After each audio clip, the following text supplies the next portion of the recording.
Hello, my name is Joanna Pollard. I'm the Compliance Officer of BAFTS, the UK Fair Trade Network. I'm going to talk you through some of the things that make BAFTS a really important organisation for retailers and suppliers in the UK.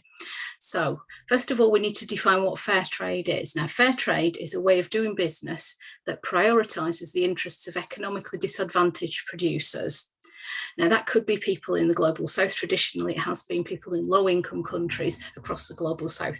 But we're also now looking at the fact that we'll have economically disadvantaged producers in the north. So in Europe, we have people who are refugees who are disadvantaged in lots of other ways. So the definition of fair trade is constantly evolving, but it always embodies a vision of building a new people and planet-centred economy. So it's about changing the systems that make people economically disadvantaged. Now, some of you may be familiar with the fair trade mark. That's the one that you see in your supermarkets on bananas and tea and coffee and sugar and that sort of thing. That's always described as fair trade, one word with a capital letter. The mark there is put onto products that are widely available. But what a lot of people in the UK are less familiar with is fair trade, two words. And that's basically based around the 10 principles of fair trade and organised by the World Fair Trade Organization. Now, BAFTS is a member of the WFTO, and we make sure that our members adhere to these 10 principles, which are the first one, opportunities for disadvantaged producers. That's the main thing that fair trade does, is to try to help people who would otherwise not necessarily have work to gain useful employment and well-paid employment.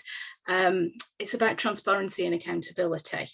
One of the things that a lot of people are frustrated with in normal trade, conventional trade, is how long the supply chains are and how untransparent it is. So if you buy a high street product, you don't know where it's come from, and in a lot of cases neither do they. And this sort of long chains and lack of accountability is what leads to issues that we have, like the Rana Plaza disaster in 2013, where 1,500 workers lost their lives because a factory collapsed and they were making products for UK high street brands.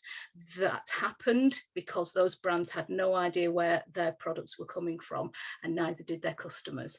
So fair trade is about empowering you as consumers to know where your products come from. Fair trade practices, which is basically about making sure that you're not undercutting somebody, you're not bad-mouthing your competitors, you're not trading in an unfair way. Obviously, fair payment is really important. We need to be making sure that we are paying a price for an item that reflects the work that goes into it. So a lot of people will tell you that fair trade is too expensive. My argument would be that unfair trade is too cheap. Number 5 is really key, and that's something that we all know about, which is no child labour or forced labour. Most people, when they think about fair trade, is making sure that children are not involved in the fair trade supply chain. Sometimes people will say to me, well, what if we didn't employ the children, then that's an extra income that going into the family budget. And unfortunately, that's really not how child labour works. It isn't like they've got a paper round and they come back with money at the end of the week. What most child labour, and the worst forms of child labour, involves is the child being bought from a family and taken elsewhere. So it happens on West African cocoa farms, it happens in Indian circuses and Nepalese garment factories, where the children are taken to a factory and put to work. They're not paid. They're given very, very rudimentary shelter, so bed and breakfast effectively, and they're kept in really quite poor conditions, and there is no opportunity for them to go to school. That's the reality of child labour. We don't say that no children can do any work at all, because that would be unfair when we're working with family businesses. So if we have children sort of in their teens and they want to learn how to help their parents in a workshop after they've been to school, that's completely fine, and that's a really good way of them learning how to gain the traditional skills from their family. That's not what this is about. This is making sure that child labour is eradicated. Number 6 is all about anti-discrimination.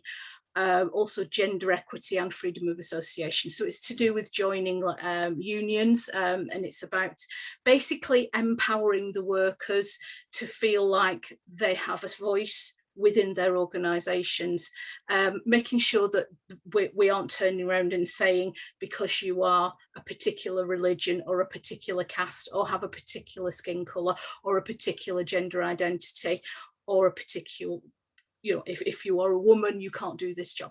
None of those things should exist within fair trade, and we have to make sure that that's the case. Good working conditions is obviously really important, and this is where it's really important that we go and visit and make sure that the workers are looked after, that they've decent ventilation, they've got enough breaks, they're shielded from dangerous chemicals and anything that can damage them, really. My favourite is number 8, which is capacity building, because for me, passionately, I feel that fair trade is about empowering people to be to live their best life, to be the best person that they can be. And capacity building is basically about upskilling people. And so you find somebody working in a workshop and they have a skill, but they're not really passing it on. So it's really important that we get people in there who can learn that skill from them and help them make more of what they make and do more of what they do. And if what they're making doesn't particularly appeal to the UK market, it isn't around saying, oh, well, that's not going to sell, so we won't engage with you. What we need to do is to work with those people and say, well, you've got skills that we think that you can make something that will appeal to the UK market, so we will help you design something that we think will work. So it's about long-term relationships. That's the key really here. Number 9 is about promoting fair trade. That's something that we as BAFTS members do with a passion. Later on, I'm going to talk to you about some of the projects that we do around Fair Trade Fortnight and around World Fair Trade Day. And we are encouraging people all the time to talk about their work, to talk about their producers, to tell the fair trade story, because actually all we can do in the UK is to shine a spotlight on the people that are growing and making the products that we love to buy. So the farmers, workers and artisans are the important people here. Shine a light on them and help them tell their stories. Respect for the environment is principle 10.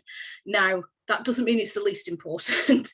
It means it's one of the 10 really important principles that are to do with systemic change in the way fair trade works.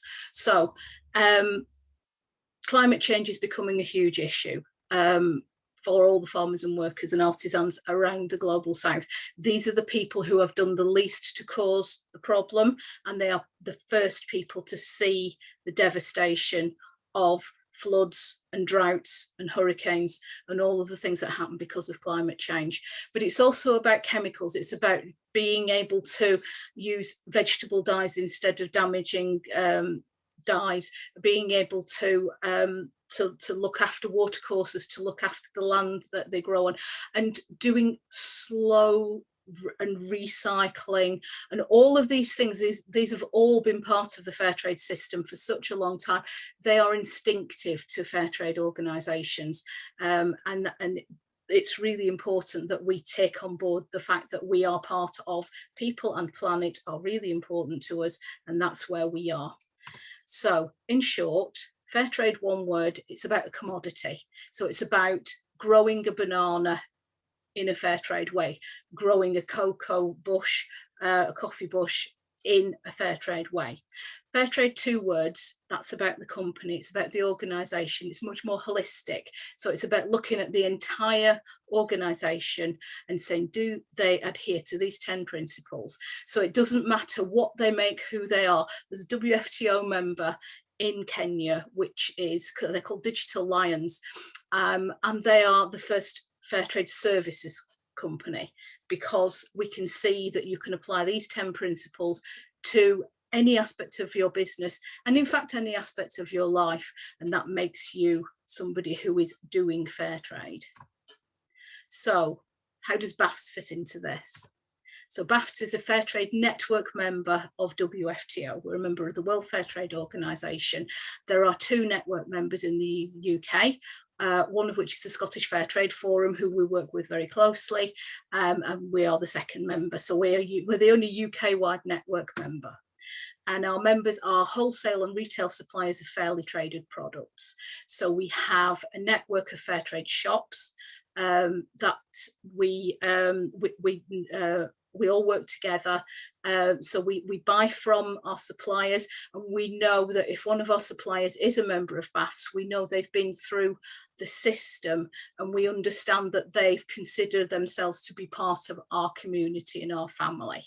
And so the benefits for joining BAFTS, whether you're joining as a member or whether you're joining as a friend of BAFTS, they're based around 3 basic ideas. The first thing we've already touched on when I talked about the 10 principles of fair trade, which is accountability. So we have quite a rigorous application process. As the compliance officer, I'm responsible for all the new applications that come in. We have an application form that gets filled in, and I look through it, and then I consult with the panel of shop members who have volunteered their time alongside running their businesses to help BAFTS be as good as it can be. And so the panel looks at the application forms that and gives feedback and gives suggestions. So we'll not necessarily go back to the person and say, no, you cannot be a member of BAFTS. But what we'll do is make suggestions. So if somebody isn't quite reaching where we would expect them to be as a BAFTS member, we'll go back and give them some ideas as to how they can strengthen their procedures and make themselves a bit more likely to become a member of BAFTS.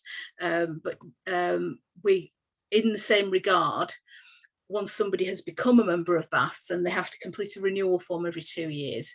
And what that allows us to do is to ask them to set targets. Now, this isn't necessarily the kind of business targets that you might be used to. So it's not sort of increased sales by 10% or, all of this sort of thing. That's not really relevant. What we want are fair trade targets. So some of it might be around promotion of fair trade. So if we see that you're not necessarily posting to social media, or if we see that your website has got the facility for you to write blogs and you're not doing those things, that might be something that we'd suggest you do. That will be free. Obviously, it takes a little bit of time, but it's something that we think would help you as a business, but also help strengthen your adherence to the 10 principles of fair trade. So we might think that we would like to see more photos of your artisans on the website. That would be a way of you helping to tell your story, but it also makes you more transparent.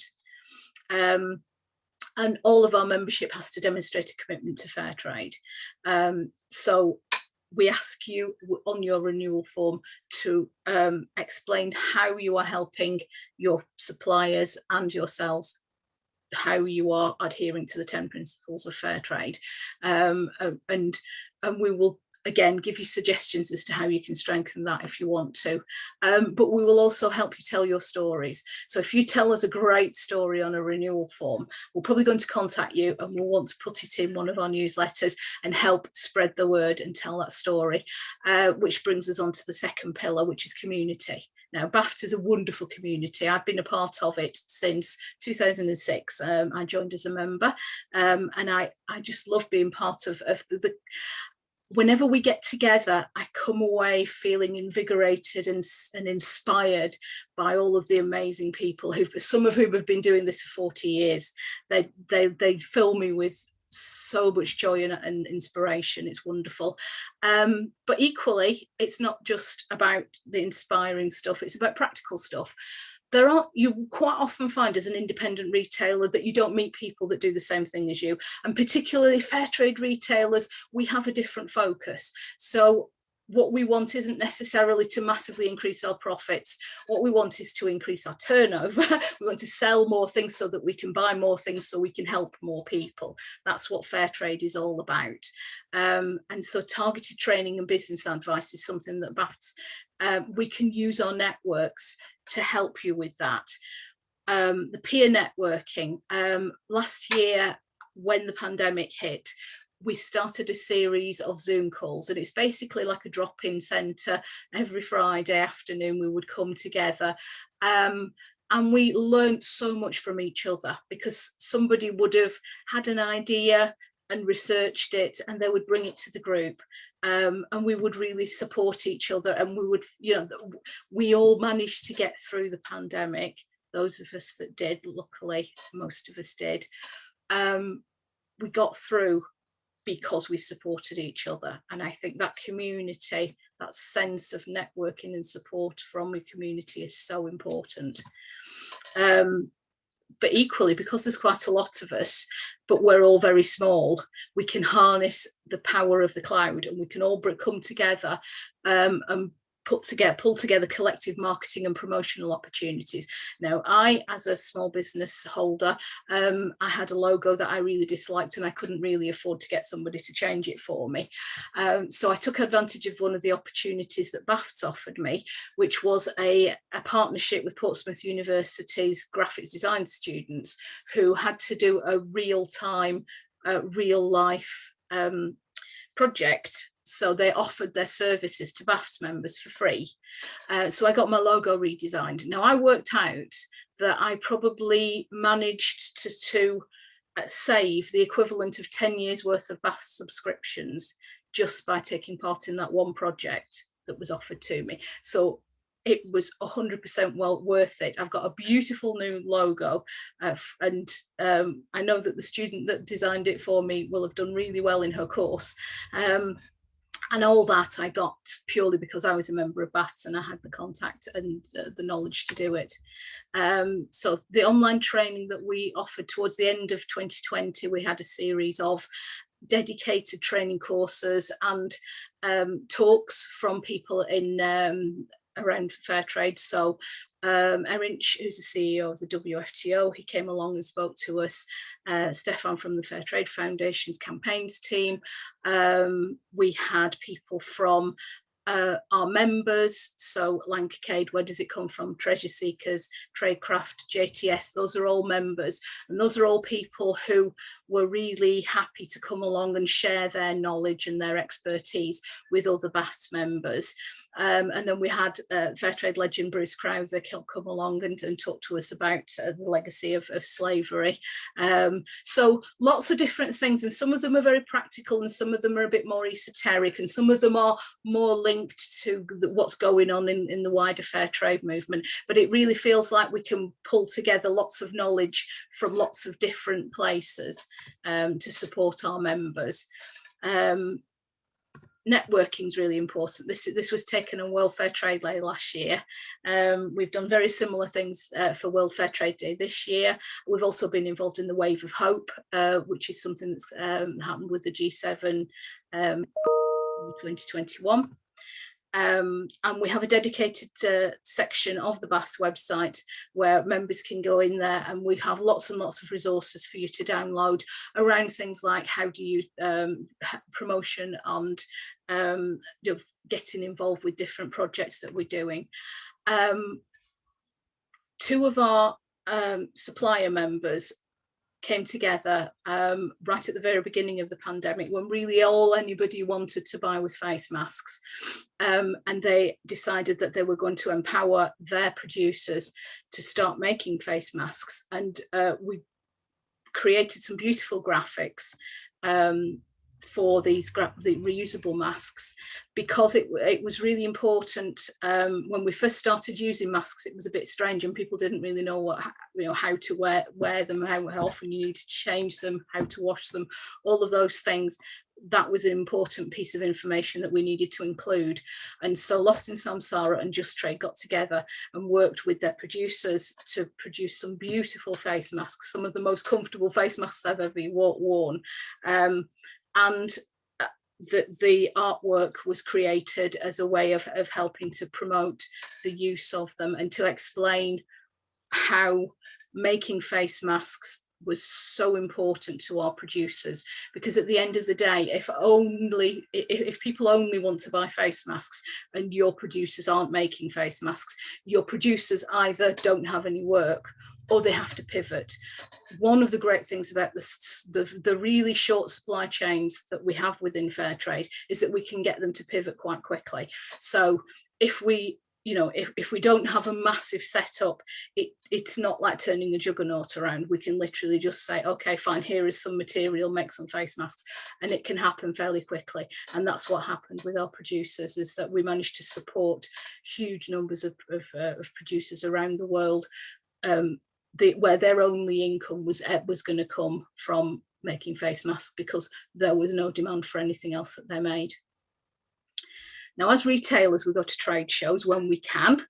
One of the things that BAFTS has always done is to produce a guide to each of the trade shows, which shows you which of our members is taking part in that trade show. So which of the suppliers you can go and find when you go to that trade show.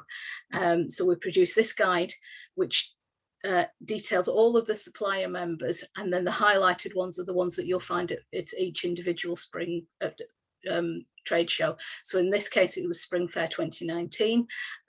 We do them for Autumn Fair as well, and Home and Gift, and a few other ones throughout the year where significant numbers of BAF members go. I don't know about you, but I find the NEC really difficult to navigate, and I would be completely lost without this. It's a really, really good way for me to find not only the fair trade suppliers that I currently buy from, but any new members that have come on since the last guide was produced. And you can go and meet the people who supply you and go and find them and see any new products that they've got really easily. It's one of the best things that BAFTS does, saves you a lot of time. So I talked earlier about the inspiration side of BAFTS and how we can tell our stories. So we produce a newsletter once a month, and that's a roundup of all of the news that we have from our members, but also from the organisations that we're connected to and part of. Anything that we need to tell you in between times, we'll send out dedicated member emails. But we also have social media, which is all done by one of our board members as a volunteer. So she basically covers the whole of Facebook and Instagram and Twitter, and will help tell your stories, but also tell any other fair trade stories and share any other content that we think that might be useful for our members and for the general public. It's basically our window on the public, and we have quite a lot of followers across all of those platforms, and actually we can really support and enhance your message. For World Fair Trade Day, we did an Instagram live where myself and two other board members interviewed 3 members each, to basically giving them the opportunity to talk about their shop, their setup, their producers, their products. And it was all basically around the idea that on World Fair Trade Day, we are a community and we can help our members tell their stories, and that's what we did. Community campaigning is really important. You will all be campaigners within your own communities. The Fair Trade Towns movement is absolutely huge in the UK. We've got well over 600 fair trade communities, and you'll work within that. But I know that from my own experience that a fair trade shop in a community can be a hub for campaigning around trade justice issues, and also community storytelling. So this Fair Trade Fortnight, we decided to give our members a challenge, and so we issued them with a series of prompts, 1 per day throughout the whole of Fair Trade Fortnight. So there were things like, where are you based? Tell us a story about sustainability. Tell us a story about packaging. Tell us, nominate a woman in fair trade that you're really inspired by, those sorts of things.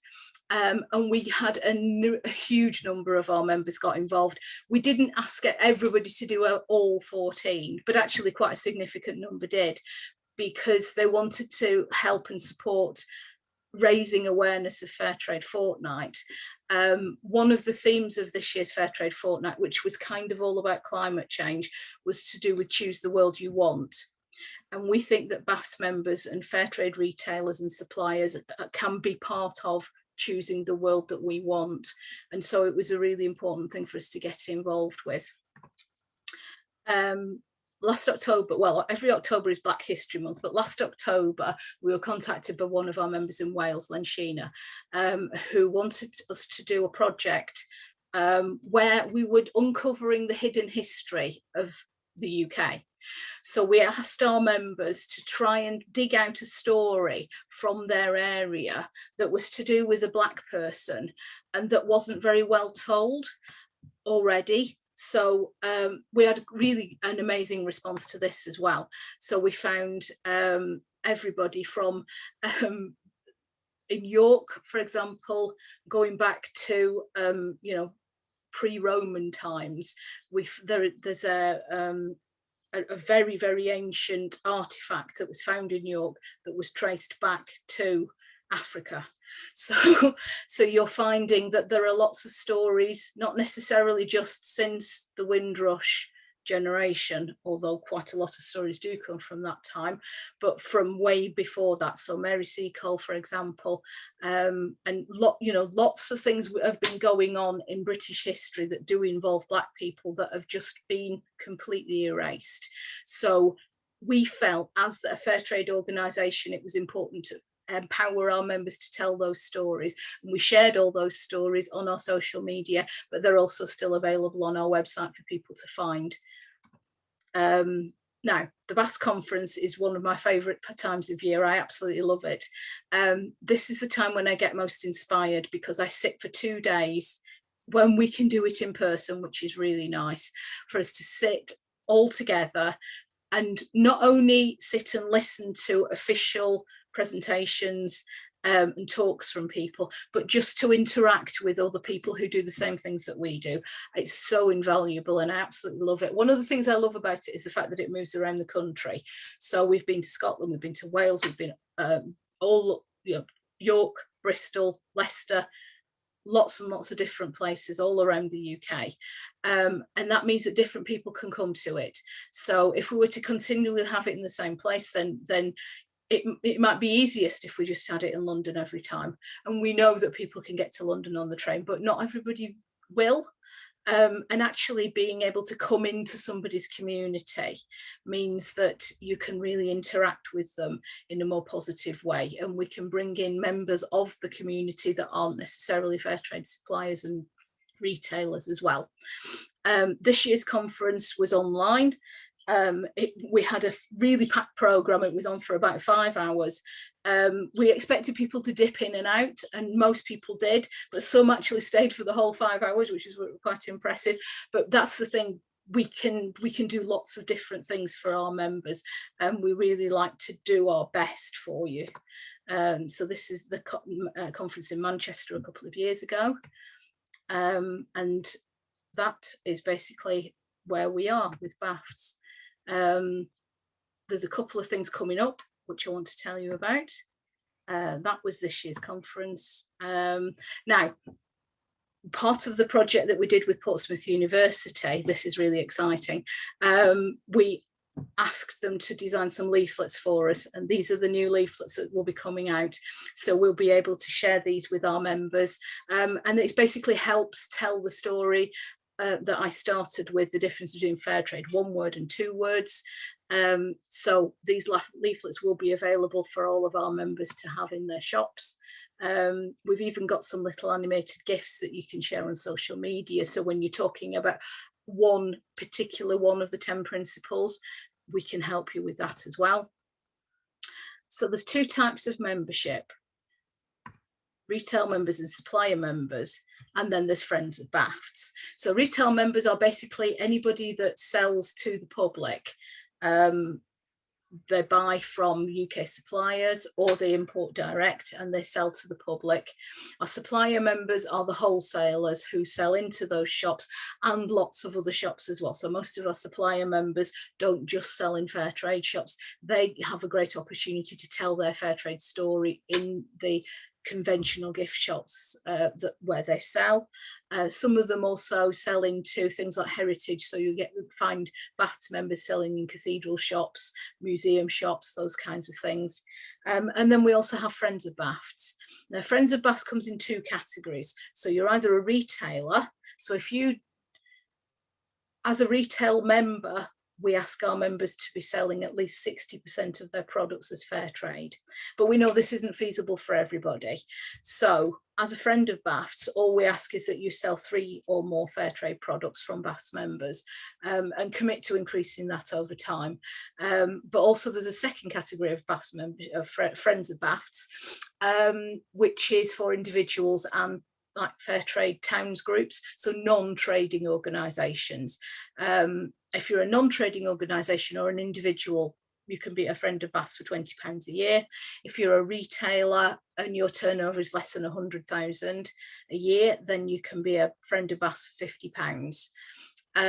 The fees for our full members are based on your turnover, and it's 0.18% of your turnover on the whole. So that's just gives you a rough idea of what it might cost you to become a BAFTS member. But as I say, just taking part in the design project for me, that basically I clawed back 10 years worth of the fees that I'd paid to BAFTS by being part of that one project. So there's lots and lots of benefits that you get from being a BAFTS member to justify the expense of it. So looking forward to next year, when we've all been vaccinated and when we can start mixing again. We're going to be going to the WFTO summit in Berlin, which is in early May 2022. But then also towards the end of May, we'll be heading over to the Centre for Alternative Technology in Huncliffe for the BAFTS Conference, which is the 22nd to the 23rd of May. Really looking forward to that. Everybody's welcome to come along to our conferences. Obviously, you can't all vote in the AGM, that's only for full members, but we try and put on a really varied and diverse and exciting programme that people will be interested in, whether they are a supplier or a retailer, or whether just a general member of the public who's a campaigner and loves fair trade and is interested in finding out more. So how can you get more involved with BAFTS? I'm the compliance officer. My email address is membershipsupport@bafts.org.uk. If you contact me or my colleague Pam, who is on admin@bafts.org.uk, if you contact us, then we will help you and support you with your application. We'll work out what's the best category for you to be in, and we're really looking forward to hearing from you and maybe seeing you next year in Wales. Thank you.